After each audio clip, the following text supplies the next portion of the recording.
Welcome to the Safety Benchmarking webinar. This is the second webinar in the Safety Performance Measurement series. I will be your host this afternoon. My name is Zara McMahon and I am the Office Coordinator at Safety Action. Safety Action are your specialists in workplace safety and business risk. Let me just explain the administration for the webinar. If you have any specific questions during the webinar, you can ask these by typing in the questions panel and we'll do our best to answer these. We will send a recording of the webinar to members tomorrow, and members can also watch recordings on our website. I'd like to introduce our presenter, Stephen Webber, Senior Consultant at Safety Action. Stephen has a PhD in physics, a graduate diploma in occupational hazard management, and 6 years professional safety experience, and is a certified OHS professional. Stephen, welcome to the webinar. Thanks, Sarah. And thank you everyone for attending what is actually my very first webinar. So this is quite exciting for me. I hope you find it informative and interesting. Apart from Zara's kind introduction, I also have the privilege of coordinating Safety Action's annual benchmarking survey for the last 4 years, as well as conducting several in-house sort of benchmarking programs for various clients over the years. Today is just a brief overview on benchmarking safety performance. Fundamentally, what is benchmarking? Why do we want to do it? And then how to establish or undertake a benchmarking program within your organization. Some common mistakes that people make and some things to look out for. And in the end, any questions that you might have had throughout this presentation. We've already had a couple prior to the start. So without further ado, what is benchmarking safety performance? Fundamentally, it's a way of answering one simple question. Is your safety performance any good?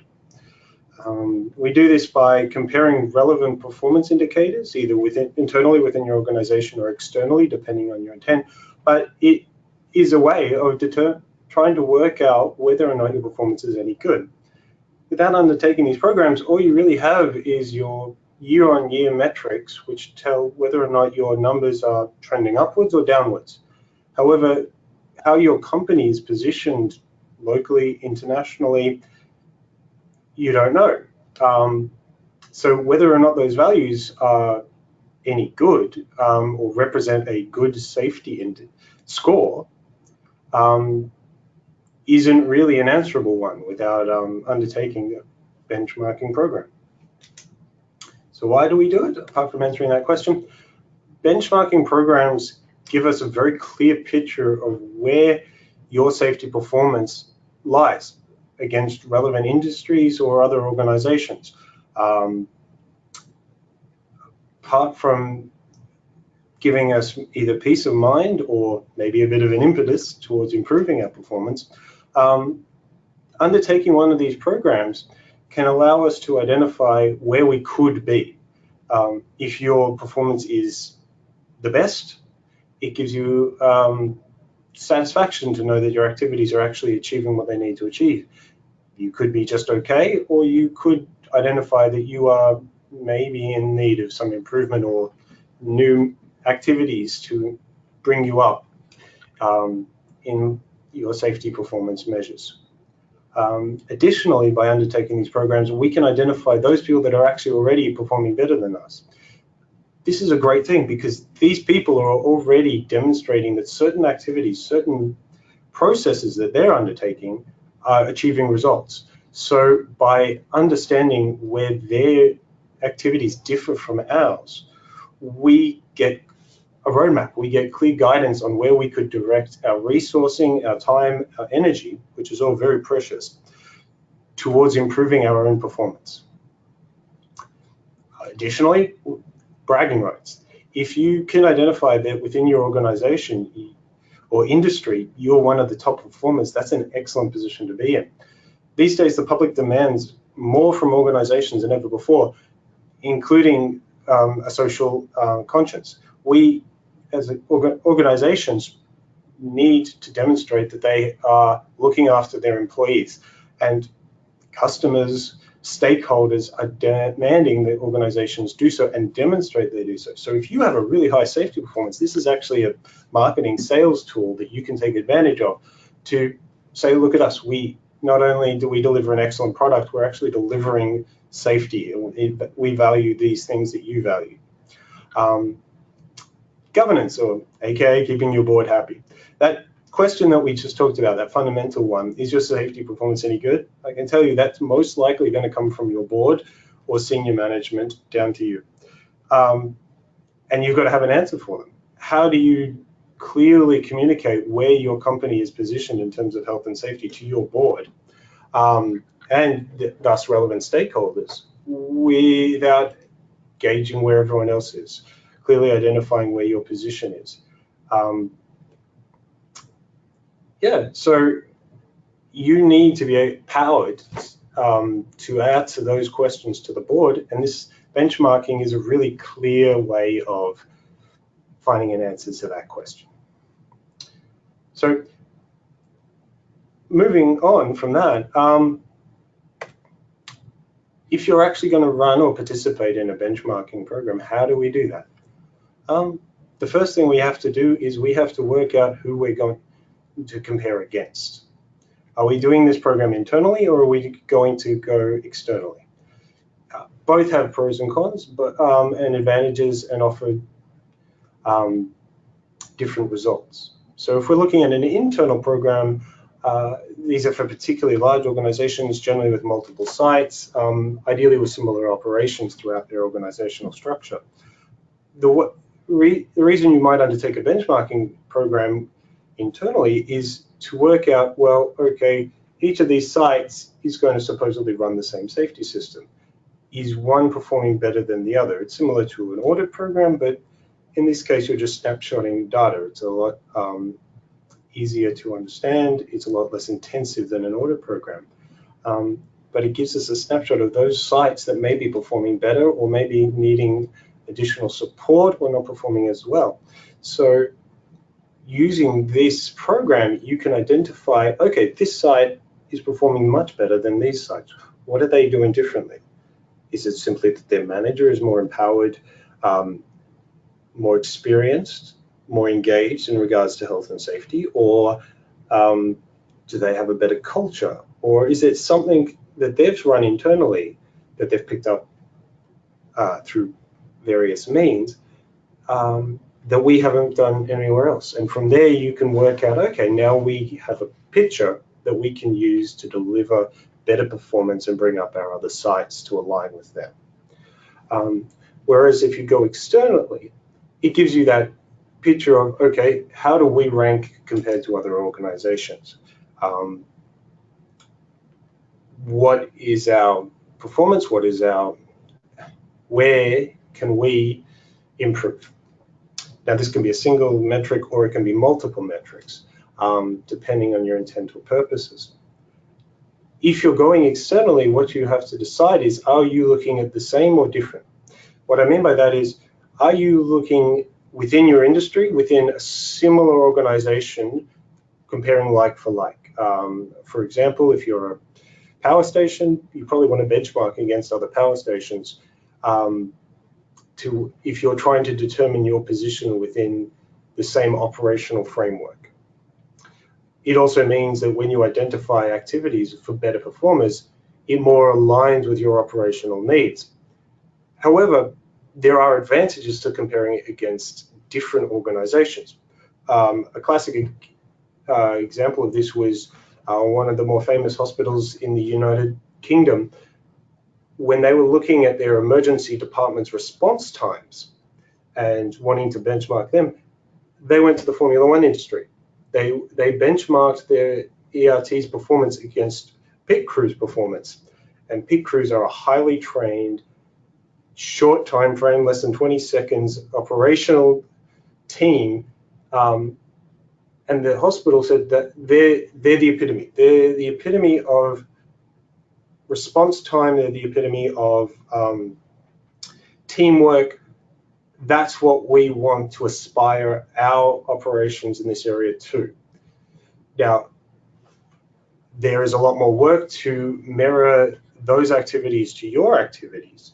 But when you're moving beyond where do we sit and how do we improve fundamentally to where do we aspire to be, what is the best that this area can offer, you probably need to look outside, because there is the big ideas. There's the difference, not just tweaks or minor variants on your activities.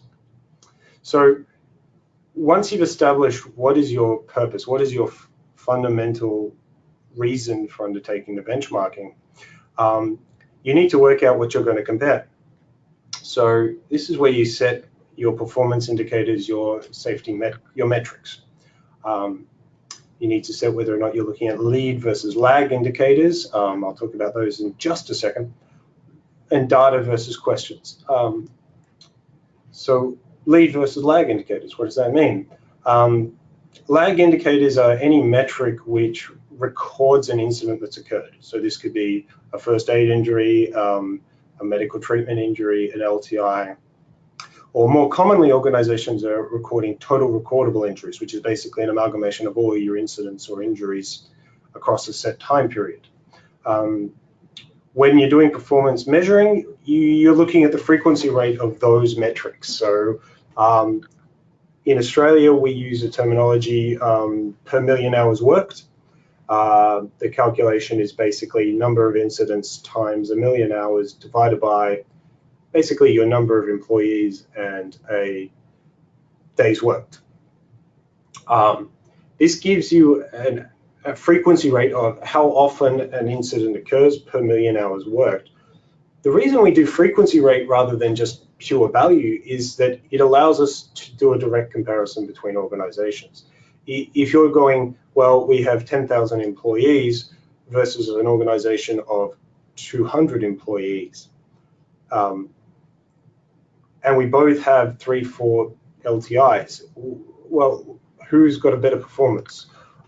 Just looking at the raw number isn't sufficient. We need to have a standardized point of comparison. And I'll talk about this in a little bit more in some of the common mistakes that people make. The other sort of metrics is lead indicators. These are any sort of metric which basically records your safety activities or safety initiatives that are occurring prior to an incident occurring. These can be anything from how much of your training has been rolled out within your designed time frame, your percentage of your hazards fixed or inspections completed to schedule. Another good one is your climate survey positive response rate. Our previous presentation in this field talked about the power of climate surveys and how important they can be to your organization, such that benchmarking against this response rate is actually a really powerful tool. More and more organizations are moving towards lead indicators because they want to compare against those activities which are preventing injury, driving positive cultures, positive activities within their organization. However, I think as an industry, we're still trying to define what are good lead indicators, what are good metrics in this space. So once you've determined what metrics, you also have to ask whether or not you're just looking at data or whether or not you want to delve any further. Data is quicker, it's easier. Most people will, particularly lead indicators, record and monitor all that information and have it ready on hand. Everyone has their workers' compensation data on hand, for an example. But if you want to delve a bit deeper, then you generally need to ask questions. Now, these can just be yes or no responses. But what it means is you can ask questions like, do you have a safety system in place? Do you have a key risk register? Is your safety leaders trained in safety, in how to be a leader, in communication methodology? Are your people trained to deliver risk assessments? Yes, no questions, but what this means is when you look at the data and you look at the questions, you can go, okay, these activities, these best practice activities that within an organization, maybe 80% of them have a risk register. Okay, the 20% that don't, they might be in the bottom 25th percentile of safety performance. So that's a clear indicator or measure of this activity helps drive OHS performance. So again, back to that roadmap of, okay, if I don't have one, well, everyone that's a better performer than me does. Here's a clear activity that I can deliver within my organization, a clear impetus. That's the power of it. Data is very useful in positioning and working out who's better than us, but it becomes even more powerful when you can tie it to initiatives and activities that organizations have already done. In Safety Actions 2018 survey, which I hope you'll all participate in, we're moving towards this adding questions to help drive and convert our activity from simply a data information system to a action support tool. And that's the power. It is more intensive, it requires more information, but it's more powerful. So again, it comes back to fundamentally what you want to deliver. The next point you have to decide on, finally, after you've got those informations determined, how long is the program to run? Are you looking at a single snapshot or a long-term program? Single snapshots are sort of useful if you just want to answer right now, okay, how do I measure over the last year, the last 2 years against, tell me the leading companies, leading practices. It generally doesn't involve other organizations. It's you measuring your performance against somebody else. Short, sharp. It doesn't really deliver you what they've done, a breakdown of their other metrics, etc. It is simply a point comparison to determine your current position or performance in terms of safety. Long-term programs allow the delving of more information. It allows everyone to establish a baseline, to agree upon a series of metrics, and fundamentally that will drive, as a group, if you participate year in on year, proactively, it should drive all the participants together and say, okay, that organization has all these lead indicator metrics. We're going to meet them. We're going to do those metrics as well, and that drives activities. It also allows for trend data, and I'll show you a slide on the power or the difference between the two in just a second. And similarly, you have to determine, okay, are we past now or future? Past, are we going to take the last 5 years of data and do our comparison today? Are we just going to take our last year's snapshot of information, or are we going to be a future program? Are we going to start now and move forward? Again, it depends on your intent. Future is more, we're all going to get together and deliver and take this journey together. We're going to understand that this is going to give us a framework, and it is going to drive future behaviors. We're going to build towards having all these metrics and data. Whereas a now is a snapshot in time, the past is, okay, how has everyone performed? Let's get trend analysis, let's get a clear understanding. Pardon me. Just a little more detail on the power or difference between once-off versus ongoing. I've got a little snapshot of data from our benchmarking survey for 2011 and 2016. It shows that if you just take snapshots, points in time, in this case you show, okay, every metric has improved.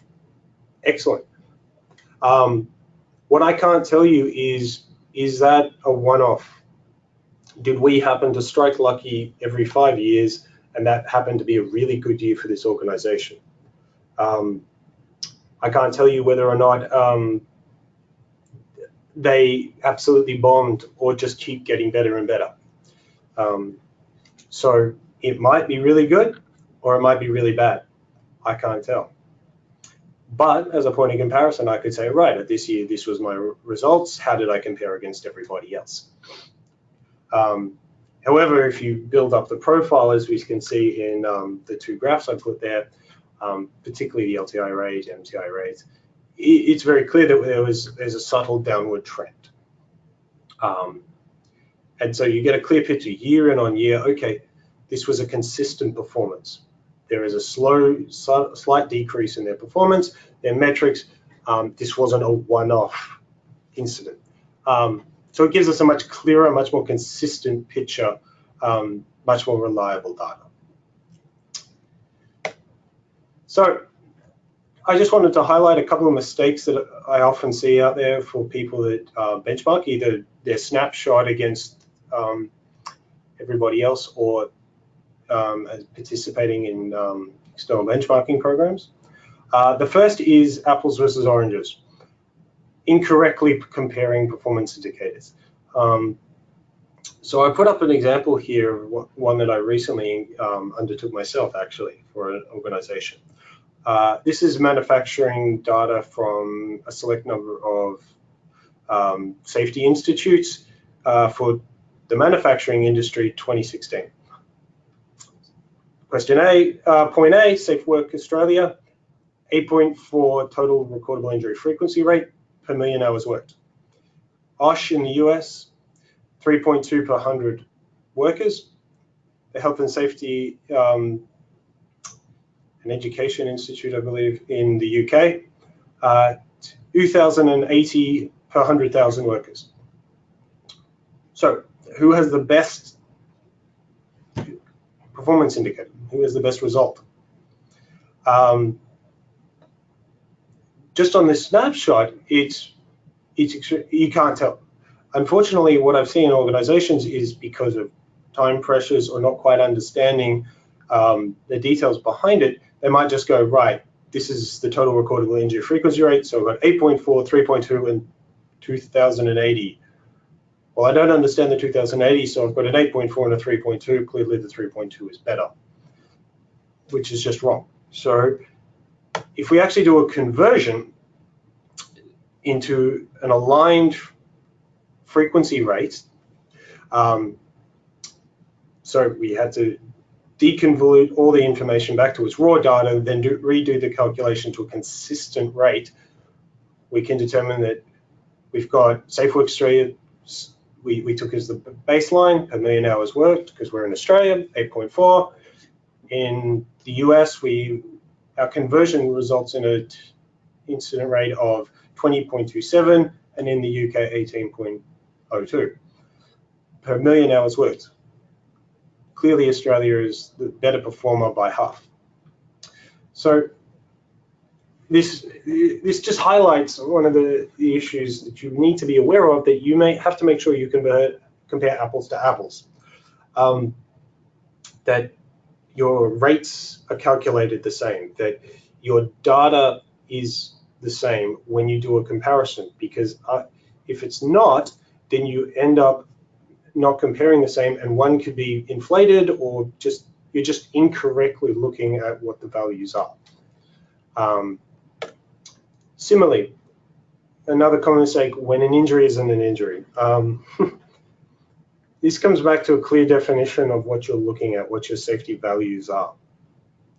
Without a clear agreement between all the people participating in a benchmarking program, your indicator is going to end up vastly different.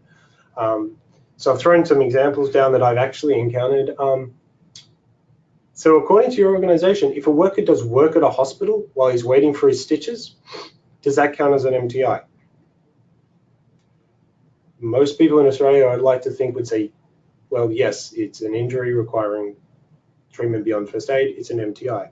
However, some parent companies in the USA have told me, no, that they haven't lost time. It's not an MTI, it's not recorded under our injury statistics. That could end up with vastly different values. Similarly, how do you record an LTI? Is it a day lost? Is it 2 days lost? Or is it 8 hours of a work time lost? If a worker cuts his hand and loses 2-3 hours at the end of a shift but comes in the next day, is that an LTI? If one company says it is and one company says it isn't, then you're going to look at very different LTI values throughout an organization. Or in a benchmarking program, it inflates or deflates your LTI score. And one would say the person has still been injured, thus the company's performance isn't as honest, shall we say. Similarly, how do you account for fatalities within your injury statistics? This is an interesting one. Not many organizations have a definition of how they record or capture fatality statistics. Is it a completely separate indicator? Does it count as one LTI? Does it count as multiple LTI? Do you count it against your days lost? If you do, how many? Is it an entire working year? Without these clear definitions, going back, apples versus apples, you're not directly comparing the exact same values. So you need agreement by all participants to ensure that you are on a level playing field, that all the values are captured the same and reflect the true injury safety performance of an organization. So you've benchmarked, now what? So once you've participated in a benchmarking program, what's the next step? Well, the first thing you have to do is compare the results. Where do you, coming back to that very fundamental question, what is your safety performance any good? Are you number one? If so, what's your next step? How are you going to move beyond that position? Or do you have room for growth? And you can identify, okay, those are the better performers than me, those organizations. If you're just comparing data, it gives you a point of call. Okay, those people are the better performers. Maybe I can go ask them what they're doing, how they're achieving this score. Or if you're involving questions, if you've got more information and data, you can start working out what activities they're doing that you're not. That comes to the next step, identifying the difference. What are the better performers doing to give you the guidance in how to direct your time and resources and safety activities? Establish an action plan based on those identified differences. Implement the plan, monitor how that plan is going, and at the end, check that it's in place, it's efficient, it works. Re-benchmark, re-participate. Have you improved? Has everyone else improved? What's again, cycle back. What's the difference? How has this performance gone? So, are there any, I've noticed that there haven't been any questions that popped up. If anyone does have any from what we've talked about, you feel free to type them in and we'll try to get to them. However, there were a couple that were sent in prior to the start of this presentation. The first one is, can small businesses participate in benchmarking programs? It's actually a really interesting question because our common occurring metrics, particularly lag indicators, aren't really considered statistically valid for less than 500 employees. Basically, the reason being is that any incidents or slight changes in the raw data value has a more significant impact on their indicator score than for greater numbers of employees. I can give a clear example. In last year's benchmarking performance, we had two companies with two LTIs. We collect raw data and do our own calculation to ensure that level of consistency. One had less than 200 employees. They had a LTI frequency rate of 8. Another one had over 800 employees. Their LTI frequency rate was 2.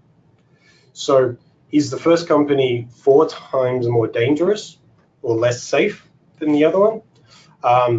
Not necessarily, but because they had less employees, it skewed their frequency rate.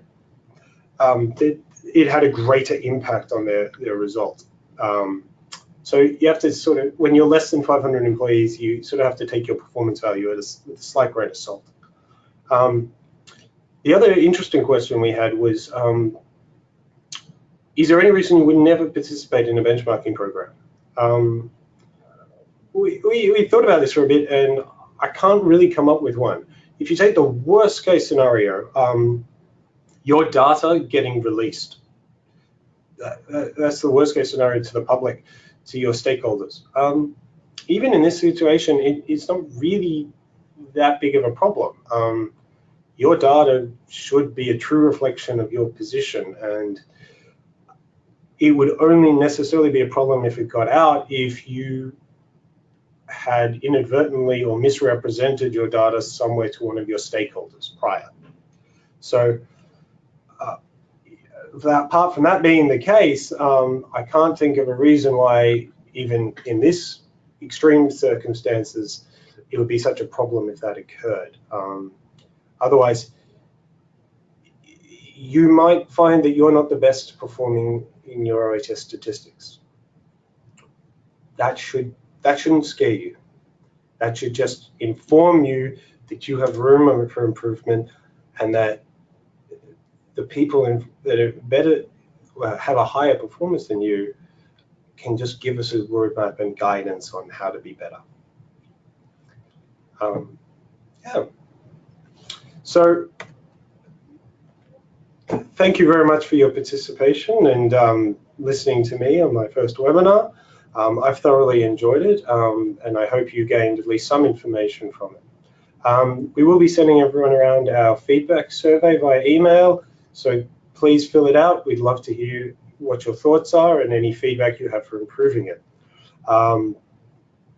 Similarly, I think you'll receive a copy of this webinar, and hopefully it should be up on our website for the next month or so for you to view again.